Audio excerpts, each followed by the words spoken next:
Estás escuchando El Rompeolas. Muy bien, como dice Maruja Torres, los viejos de ahora somos la hostia. Dice. Qué bueno. Bueno, pues nada, vamos a abrir el campo de entrevistas y lo vamos a hacer con Eustaquio Villalba. Ya ha estado con nosotros varias veces en el programa, como siempre, defendiendo la naturaleza. Él, alma mater, en fin, de ATAN, de voluntarios de defensa de la naturaleza. Vamos a hablar con él hoy acerca de la ampliación del muelle de Corralejo y, en fin, de otros macroproyectos que hay en Canarias que a veces parece que se paran, pero que no se paran y que esto sigue con las cenizas encendidas, ¿no? Con las cenizas encendidas. Vamos a ver cómo está la cosa y cómo lo ve. Eustaquio, muy buenos días. Muy buenos días. ¿Qué tal? ¿Cómo se amanece? Muy bien, muy satisfecho de participar en tu programa. Gracias, Eustaquio. Eustaquio, ¿qué me dices de la nueva, eso últimamente de la semana pasada, de esos movimientos en Corralejo y de la ampliación del puerto?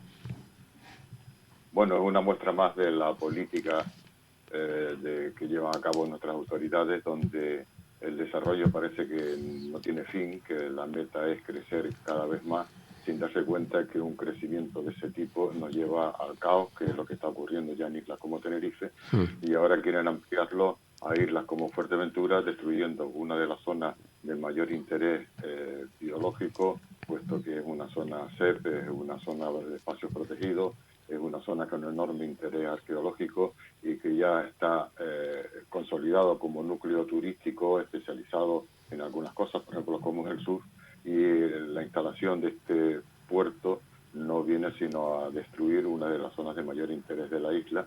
Pero bueno, teniendo en cuenta que nuestro gobierno quiere seguir manteniendo el Hotel Tres Islas en las dunas de Corralejo, a pesar de que incluso en el Ministerio están a favor del derribo de una instalación hotelera de los años 70 que está alterando significativamente ese espacio natural, pues entendemos que quieran hacer un puerto porque esa es su única manera de entender y de mejorar, según ellos, las Islas Canarias. Es increíble, Eustaquio, es increíble.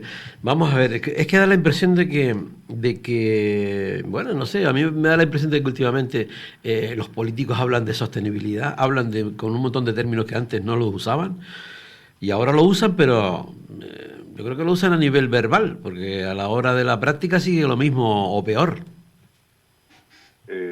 Sí, hasta ahora, y además eso no es nuevo, todo lo relacionado con el medio ambiente es un adorno que ellos utilizan, sobre todo en épocas electorales como la de ahora, para sus programas, pero con absolutamente ninguna intención de llevar a cabo ninguna de esas medidas que a veces proponen, con las que en muchos casos y en todos los partidos estaríamos de acuerdo.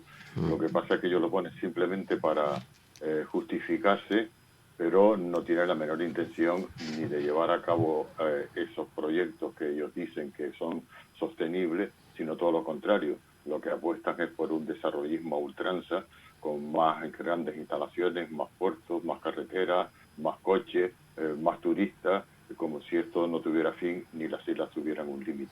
Es decir, que la riqueza es más de todo, más carretera, más coche, más. Y ahí concretamente en Corralejo, entonces, ¿qué pretenden? ¿Hacer el muelle más grande? ¿Qué es lo que se pretende ahí? Bueno, según el proyecto, que curiosamente, según la propia viceconsejería, ante la demanda de los grupos ecologistas, como Ecologistas en Acción, que han presentado alegaciones, el proyecto de impacto ambiental no está elaborado, es decir, que hacen un proyecto, lo presentan y sin embargo todavía no han hecho lo que debería ser previo a cualquier realización de cualquier proyecto, que es un informe de impacto ambiental para saber cuál sería el impacto que ocasionaría un puerto en ese lugar, para luego, en todo caso, con los condicionantes que se establecieran en la declaración de impacto ambiental, adaptar el proyecto a esa realidad o no hacerlo de acuerdo con lo que establezca ese informe de impacto ambiental. Pero como es normal en nuestras islas, el informe de impacto ambiental, y en eso enlaza con lo que decíamos anteriormente, solo es un trámite burocrático que ellos cumplen de la manera que lo cumplen, en algunos casos ni siquiera lo llegan a hacer, y por eso a veces las alegaciones que se presentan los grupos ecologistas, en concreto recuerdo ahora mismo cuando ATAN presentó en la ampliación del puerto de Santa Cruz de la Palma que era nulo puesto que no se había hecho un informe de impacto ambiental, y nos dio la razón el Tribunal Supremo. Es verdad que cuando nos dio la razón ya el puerto estaba ampliado y hecho, y por tanto no tuvo consecuencias, pero es una manera de actuar que lleva muchos años y a la cual son adictos por lo menos los 3 grandes partidos que han ido gobernando las instituciones canarias desde que estamos en democracia. Eustaquio, ¿por qué se entera la opinión pública cuando ya está la máquina en la obra y no antes? Bueno, porque ese es uno de los intereses. Tener en cuenta que este proyecto mismo salió en agosto del año pasado, es decir, en el momento de vacaciones, en el momento de parón administrativo. Claro.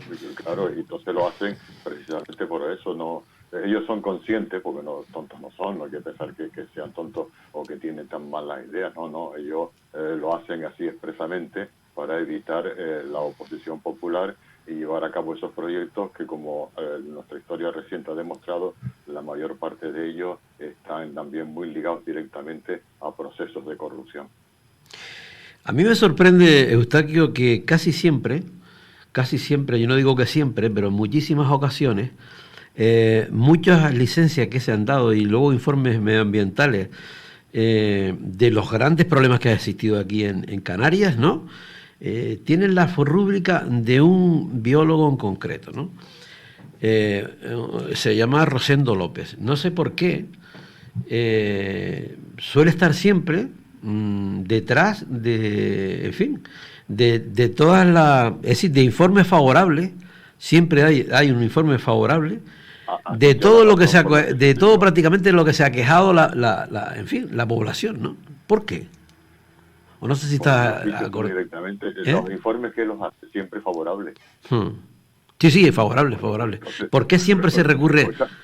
Es curioso, ¿no? Porque da los informes favorables. No, nada curioso. Tú, si encarga un informe de impacto ambiental, se lo vas a encargar no a la persona que va a estudiar seriamente y científicamente ese lugar, viendo los pros y los contras de cualquier tipo de instalación que se quiera hacer en las islas.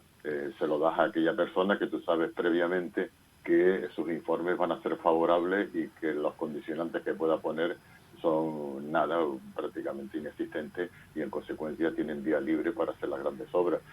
Hay en Canarias multitud de personas, científicos, tanto en las universidades como fuera de las universidades, que tienen capacidad demostrada para hacer informes ambientales serios. Pero yo puedo recordar, porque participé tratando de resolver lo que se había hecho, cuando se hizo el encauzamiento, por ejemplo, del barranco de Bayer Rey, el informe de impacto ambiental decía, entre otras cosas, que había que trasplantar o algo así los bosques de laurisilvas que se encontraban en el barranco. Claro, después nos dimos cuenta, porque en internet a veces fui chivato, que lo único que habían hecho es corte y pega de otro informe de impacto ambiental localizado en una zona de laurisilva, y sin escrúpulo ninguno lo pegaron y lo pusieron en un lugar donde no existe ni ha existido laurisilva. Eso nos da una idea del rigor científico y técnico que tienen la gran mayoría de estos informes. Qué fuerte. Es decir, viene siendo una especie de la encuesta, cuando la encuesta la paga a fulano de tal, y evidentemente la encuesta tienes que barrer para mi casa, ¿no? Claro, eso es como cuando se hacen encuestas de las intenciones de voto, según quien la encargue, es quien va a ganar las elecciones. Se encarga una encuesta para que te den a ti buenos resultados, y si no se la encarga. No buscan la seriedad del dato, sino buscan utilizar las encuestas como medio de propaganda. Igual ocurre con esto. Claro, porque es que te lo comento porque, buscando información y tal, me llama la atención bastante el tema. Digo, siempre está, qué curioso. Mires el que mires, probablemente casi que en la mayoría de los casos, ese informe medioambiental siempre viene de ese mismo biólogo, ¿no? Y claro, evidentemente siempre a favor del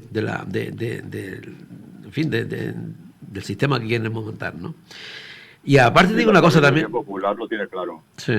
El quien paga manda. Quien paga manda, qué triste. Mira, una cosa, y parece mentira, Eustaquio, parece que Corralejo y esa zona la tiene que fatal. O sea, entre el Dreamland primero, después los hoteles y ahora el puerto, es increíble, parece en esa zona de la isla de Fuerteventura. Bueno, en la isla de Fuerteventura, en concreto el Ayuntamiento de La Oliva, al cual pertenece Corralejo, se ha caracterizado a lo largo del periodo democrático por haber caído en manos de lo que se conoce el Marqués de la Oliva, que luego su hija, y que se ha caracterizado por una urbanización salvaje de todo el entorno, con la búsqueda de dinero, de muchísimo dinero, gente, políticos que se han hecho multimillonarios, en una isla que no podemos olvidar que era una isla que tenía una población no hace muchos años, más o menos, un poquito más que la isla del Hierro. La isla de Fuerteventura, desde luego en densidad de población evidentemente, era la que menos tenía y sobre todo en proporción muchos habitantes, muchos menos habitantes. Una isla que tenía la mitad de habitantes que tenía la isla de La Gomera antes de los años 70. Hoy es una isla que con un crecimiento poblacional que ha dejado reducido a los naturales de Fuerteventura a una minoría dentro de su isla. Todo ello provocado por un desarrollo sin límites que ha provocado gravísimos impactos ambientales en el conjunto de la isla, que a pesar de ser muy grande y de estar relativamente poco poblada, hoy cuenta con zonas gravemente afectadas por ese desarrollismo que han emprendido los políticos, donde creen que no hay límite y que se puede seguir urbanizando todo y aumentando el número de visitantes de manera indefinida, lo cual va en contra no solo de la lógica y del medio ambiente, sino incluso de la física, porque todo desarrollo llevado a cabo de una manera que implique un crecimiento geométrico de cualquier cosa, pues implica llegar al infinito, es decir, llegar al colapso absolutamente total. Aquí no se quiere imponer límites de ningún tipo, ni se quiere imponer ecotasa, ni se quiere imponer control a la residencia vacacional de extranjeros, etcétera, en la isla, sino se echan las campanas al vuelo cada vez que anuncian que ha aumentado en 1 millón o 2 millones más el número de turistas, que hemos superado las cifras de años anteriores. En eso miden el éxito y no en la calidad de nuestra oferta turística, sino en la cantidad de nuestra oferta. Es tremendo, es tremendo. Ese crecimiento desordenado que luego, claro, luego nos echamos las manos a la cabeza porque, claro, si como tú comentas, tenía esa población, de repente se ha triplicado o más, yo no sé ni cuánto. Luego hay problemas con el agua, problemas sanitarios, problemas de todo tipo de problemas, porque, claro, el crecimiento ha sido brutal. Y no ha podido dar respuesta a ese crecimiento tan brutal, ¿no? Pero eso ha pasado y tenemos el ejemplo de las Islas Mayores, islas como Tenerife o Gran Canaria, que comenzaron antes su desarrollo turístico. Los políticos se han olvidado de aquellas infraestructuras que tienen que ir acompañadas a un crecimiento poblacional y de uso turístico tan importante como han tenido. La prueba de ello es que tenemos gravísimos problemas y estamos siendo sancionados y estamos pagando todos los contribuyentes las penalizaciones que han impuesto la Unión Europea por no depurar nuestras aguas antes de verterlas al mar. Se han invertido innecesariamente cantidades ingentes de dinero, por ejemplo, como se hizo en la isla de Tenerife en los años 90 para cumplir la normativa comunitaria de depuración de agua. Se construyeron más de 60 depuradoras y después se dieron cuenta entre comillas, que no había red de alcantarillado y por tanto las depuradoras eran inservibles, pero mientras tanto se habían inflado de dinero. Hoy seguimos teniendo gravísimos problemas de infraestructuras básicas como es la depuración de agua, simplemente porque el dinero y lo otro se ha ido donde sea más visible, donde parece que ganan más votos, y resolver el problema básico, que es dónde van a ir a parar nuestras aguas residuales, dónde van a ir a parar nuestras basuras, como hacemos tratamiento, pues tenemos graves problemas. Y como eso, muchísimos más. Hay que pensar que el problema, por ejemplo, de los atascos diarios que registramos en nuestras vías de comunicación, sobre todo en islas como Tenerife, no ha surgido de la nada, es simplemente el resultado de la apuesta de un crecimiento brutal de población atraída por ese crecimiento de zonas turísticas y de usos turísticos, que conlleva no solo el aumento del número de coches, que es lo que se ha incentivado en la isla, sino que además ha aumentado el parque de coches de alquiler de manera brutal y hoy tenemos que la isla es un auténtico colapso. No se ha apostado por un transporte público de calidad y las únicas soluciones que siempre ofrece son grandes infraestructuras para resolver los problemas que ellos mismos han creado. Y ahora que estamos dentro de la botella, ¿cómo salimos por arriba? Es tremendo. Y luego los políticos, yo no sé si coincide conmigo, ¿no, Eustaquio? Pero yo me quedo alucinado, yo me quedo flipado. Cuando veo, por ejemplo, digo en general, todos, ¿no? Pero esa ahora, por ejemplo, llegan las elecciones y bueno, todas estas cosas que estás comentando, ¿no? Que son vitales, no es una planificación como se tenía que haber hecho con vistas a años, ¿no? Porque eso se tenía que haber previsto de atrás, ¿no? Sino que es de ahora mismo, ¿no? Y sin embargo, asiste, yo creo que es como una fiesta, ¿no? Yo los veo a todos, o sea, en las exposiciones, en las presentaciones de candidaturas, etcétera, ¿no? A mí me parece que son como los premios Goya, yo no sé, una cosa, yo digo, pero esta gente son conscientes de que la realidad que vivimos y la gente y lo que piensa el pueblo y la gente, es que me quedo flipado. Sí, es que desconocen la realidad porque ellos, la inmensa mayoría de ellos, si te meten en política, pues ya no tienes problemas económicos. Como decía Trias el otro día, si un pobre barcelonés solo gana 3.000 euros al mes, no tiene para vivir. Dice 3.000 euros, ¿quién gana 3.000 euros hoy día de media? Claro. En este país, ni en Cataluña ni en ningún lado. Ellos viven muy alejados de la realidad. Hay que tener en cuenta que una gran parte de ellos pues son personas que se han convertido no en servidores públicos, sino en profesionales de lo público. Es decir, no porque sean funcionarios o hayan hecho posiciones, sino porque ocupan cargos públicos y viven de lo público, aunque una característica de gran parte de ellos es que siempre critican a los que viven de lo público, como si haber sido funcionario cualquier cosa fuera negativo y ellos vivieran de su trabajo cuando viven exactamente de lo público y además con unas cifras muy bien pagadas. La prueba de ello es que no creo que sea algo calumnioso decir que una gran parte de nuestros políticos, dirigentes políticos, después de muchos años en el poder, casi todos son gente millonaria y sin problemas económicos, a pesar que en sus inicios pues no tenían esos patrimonios que ahora se demuestran, pero siempre acompañado de actuaciones ilegales. Pensemos, por ejemplo, el señor alcalde de Adeje, que ha promocionado en el puertito de Adeje el Cuna del Alma. Es un señor que era profesor de instituto y es una gran fortuna y también afectado y denunciado por graves casos de corrupción y de ilegalidades cometidas en su zona turística. No digamos el caso de Arona, donde en ese municipio la corrupción ha sido el elemento, el pan de nuestro de cada día, prácticamente desde que democracia, que coincide con el inicio del boom turístico del sur de la isla. Por recordar, también en la isla de Tenerife, que por supuesto, claro, dado que vivo en ella, la mejor que conozco, el caso que tenemos ahora de colapso de la salida del puerto de los cristianos, no del colapso del puerto, sino de la salida del puerto de los cristianos.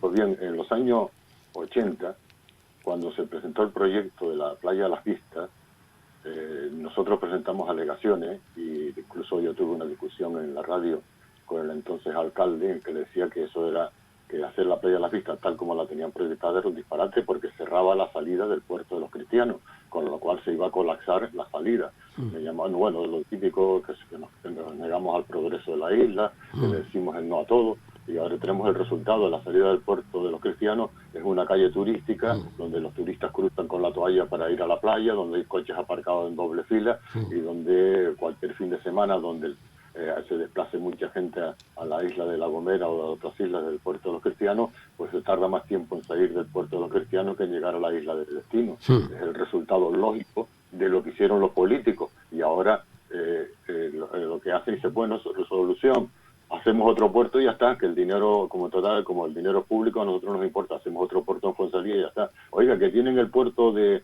Granadilla, que ustedes se gastaron un pastizal impresionante en hacer ese puerto y ahora no saben qué hacer con él. Dios. Bueno, pues ya veremos qué ponemos en el puerto de Granadilla, pero mientras tanto vamos haciendo un superpuerto en Fonsalía. O sea, que con esta locura pues estamos llegando a que el dinero no vaya a mejorar la calidad de vida de los habitantes. De hecho, Canarias, como bien sabe, estamos en la cola de los índices de calidad de vida, tanto desde el punto de vista sanitario, educativo, etcétera, etcétera, pero en tanto seguimos gastando ingentes cantidades que nos llegan de Europa, del Estado central y de los presupuestos de aquí, del contribuyente canario, en grandes obras que no mejoran la calidad de vida, no disminuyen el paro y sin embargo alteran o incluso destruyen parte significativa de nuestro patrimonio natural, que es precisamente el que sirve de oferta de calidad a nuestro turismo. A ellos no les importa, ellos simplemente es el número de turistas y cuánto gastan en sus restaurantes y en coches es tremendo, es tremendo. Y cuando, ya para finalizar, Eustaquio, porque el tema daría para estar dos días hablando, mira, ¿y cuándo se darán cuenta que esto no es una cuestión ni de derechas, ni de izquierdas, ni de nacionalismo, ni de historia, ¿no? Sino que esto es una historia que nos afecta a todos, a que en el medio donde estamos, tan reducido que está, cómo se está haciendo, y seguimos con la misma historia de la suma, ¿no? De esa suma o sea, de esa suma que en realidad con el paso del tiempo y el presente es una auténtica resta, ¿no? Pues sí, exactamente, porque en Atán, que tenemos ya más de medio siglo de historia, una de sus características es que ha sido siempre apartidista, nunca apoyamos ningún grupo político, y decimos a nuestros socios a quién tienen que votar. Sin embargo, nos han descalificado de distintas opciones, de distintos partidos, y nos atribuyen que si somos del PSOE, otros nos dicen del Podemos, otros dicen que somos del no sé qué. Nosotros no tenemos interés ninguno, somos una asociación en la que nadie cobra, todo es puro voluntarismo y lo único que hacemos es exponer cuáles son nuestras opiniones, siempre basadas en los datos científicos disponibles sobre los problemas desde el punto de vista medioambiental que tiene esta isla. Esa manera de tratar de descalificar a los que decimos lo que decimos basado en los datos que damos es simplemente una muestra de su falta de argumentos para rebatir lo que nosotros decimos. En realidad, ellos lo único que hacen es sustituir por descalificaciones personales, por atribución de intenciones extrañas o eso, y no exponer argumentos, como es siempre lo habitual. No se pone el argumento, sino con decir, no, estos son los del no a todo. Sí. Eso fue un argumento, eso no significa nada, el no a todo que significa nada. Simplemente es una manera de descalificar unas opiniones que son contrarias a las que ustedes tienen y además están muy bien argumentadas, como la historia ha demostrado y en muchos casos también los tribunales. Pues nada, Eustaquio, ya te volvería a llamar que para hablar del tema de la movilidad y otras historias que claro, da para otro programa.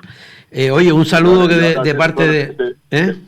Te quería pedir que saludaras también de mi parte a Vázquez Figueroa, que es una persona que, aparte de su valor como novelista, ha hecho una propuesta desde hace muchos años para resolver el problema energético en Canarias, que no sé por qué los políticos siempre se han negado a debatir, cuando creo que sería una de las mejores soluciones para tratar de que nuestras islas sean independientes desde el punto de vista energético.